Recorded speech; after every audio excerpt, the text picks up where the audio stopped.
خواب کردگی اگه خودش خواب کردگی ما سیما میشود هیچ فایده نمیکنه هیچ فایده نمیکنه اگه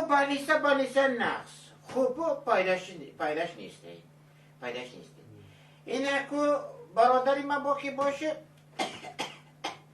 همین سلپه مرا غم میتیه شب خواب نمیکنم بازم دخترم بیه اخیرا بر میگم اگر میگم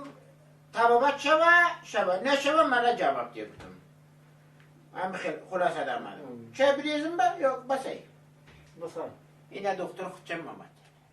احمق جان چکن شما سلامتیتان نه؟ اقای دکتر رحمت کالان شما ده خیلی انچه رنگ رویتان خوبتر حاضی فشاری خورتانم دیدم نه شب کمتر خیلی سلفیدید گفتن دیگر که اینچه خدا باشه تکشور میگم تشکر کالان همه شما قطعی من خیلی اکا گفتی گپای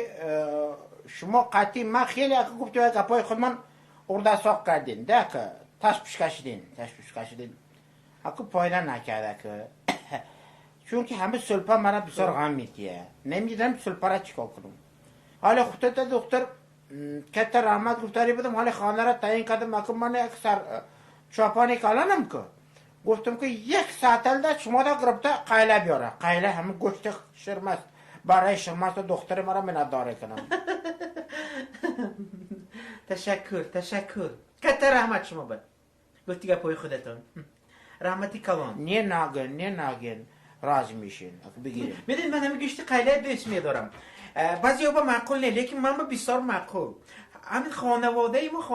همه گشت قیله میخورن بسیار ناز رحمت و یه سالی نه تمام شده بود با این شخصی وردید میبیارید ناز میشه سلپا دکتر همین سلپا مرا بسیار عذاب میتیه نمیدونم بی سلپا کجا پیدا شد سلفه در نظر داری همین علاج سلپا را میافتین دکتر از شما از همین آسمان تا زمین از زمین تا آسمانه ای مغرب تا شرق ای شرق تا مغرب همش میندر میشین شما حاضر چند ساله؟ خودش 76 ده دکتر ابتگی میدونی چی من برای همین مشاهده های خودم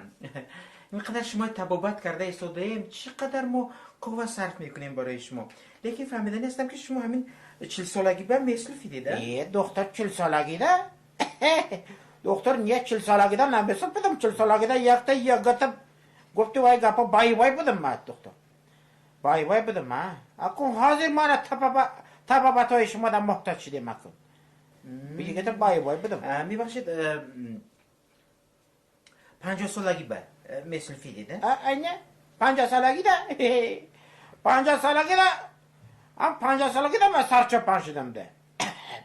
50 سالگی ده خودم تاقه همینجا خود دقیقه گرفته طرف ساغردش گرفته گسپندارا گرفته میبردم هیچ خدا بشکر تینجی امانی همه نغزمی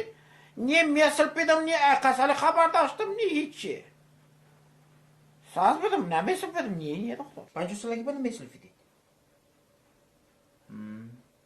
خوش نباشد از 60 سالگی به مثل فیدید حتما اگه به 60 سالگی در مرا سربای خواجگی قرقل پروری ماندن خودم تا یک تک بار گسپنده نمیدم 6000 تا بود ما 7000 تا بود ما خودم سرشته میکردم ساعت 5 قدر خیسته خدا شاهده ساعت 12 خواب میکردم 5 ساعت مده بس بود نیه نمیسل بدم نیمه خوش 70 بچی 70 سالگی به مثل لبای 70 سالگی ده 70 سالگی خودش ده همین توی بچه که اینجا کم جان قل بود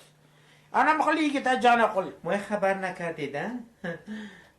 خبر میکردید میومد رفته قطع خونه وای که نماز کن قطع خودش ده ماندیم ده حق برده قطع همه قطع خودش ده ماندیم همه خیلی یک توی بای کده از همه خود نماز شم تا صبح صادقه فقط رقص کردم بازی کردم نیه سلپا بود نیه پلپا بود هیچی نبود باشید 76 با نسلفید او کی می سلفید یک گپ داده ده اینی